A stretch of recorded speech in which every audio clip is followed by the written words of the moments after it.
them. Di sini saya akan menjelaskan atau mempresentasikan sedikit tentang analisis semiotika dari kelompok saya yang berjudul mitos anak gadis duduk di depan pintu. Yang pertama itu ada tanda satu. Tanda satu itu ada di pertanda, yaitu dalam bahasa Jawanya ora apik cah wedok lunggo nangarep lawong. Yang dalam bahasa Indonesianya itu tidak baik bagi anak gadis duduk di depan pintu. Selanjutnya yang kedua itu ada penanda. Penanda itu ada depan pintu, teras, di lantai, pintu kayu, maupun pintu utama. Dan yang kedua ada penanda, yaitu ada di depan pintu. Yang kedua ada pertanda bagian depan rumah, teras maupun fasad. Analisisnya yaitu duduk di depan pintu atau fasad merupakan mitos di daerah Jawa yang memiliki mitos akan susah mendapatkan jodoh maupun rezeki. Masyarakat etnik Jawa menanggapi perempuan atau anak gadis merupakan lambang kehormatan bagi keluarganya. Pada zaman dahulu, anak gadis ini sengaja tidak disekolahkan bukan hanya karena permasalahan sudut pandang mengenai hak dan kewajiban perempuan yang merupakan kaum minor, tetapi juga untuk menjaga anak gadis dari mata jahat. Konotasinya depan pintu.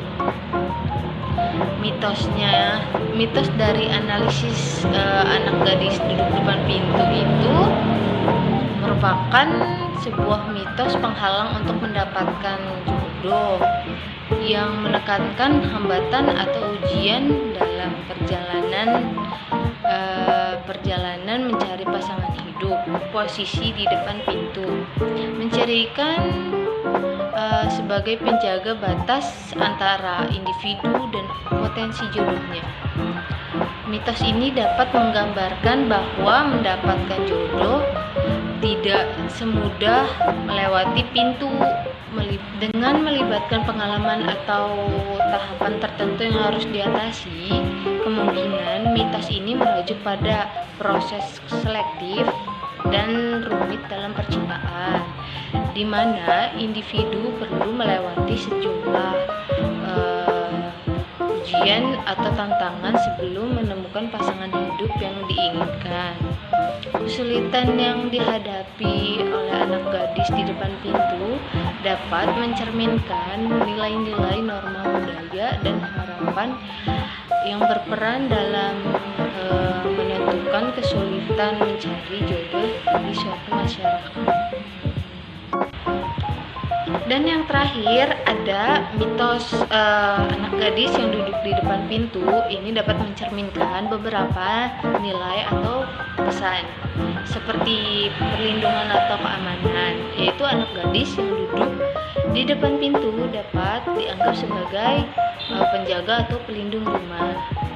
Dan yang kedua itu ada simbol penerimaan atau kehadiran positif. Di sini positif di depan pintu mungkin menandakan keterbukaan terhadap pertemuan dan hubungan positif. Selanjutnya yang ketiga itu ada tradisi atau ritual keluarga, yaitu mungkin dapat melibatkan nilai-nilai tradisional atau norma atau ritual keluarga yang melibatkan posisi khusus di depan pintu. Dan yang terakhir itu ada makna spiritual atau supranatural. Di sini cerita ini bisa saja memiliki dimensi untuk spiritual dengan anak gadis yang duduk di depan pintu dianggap memiliki koneksi khusus dengan dunia supranatural atau roh-roh pelindung. Sekian dari saya. Mohon maaf apabila ada kesalahan kata atau kekurangan kata. Mohon maaf. Wassalamualaikum warahmatullahi wabarakatuh.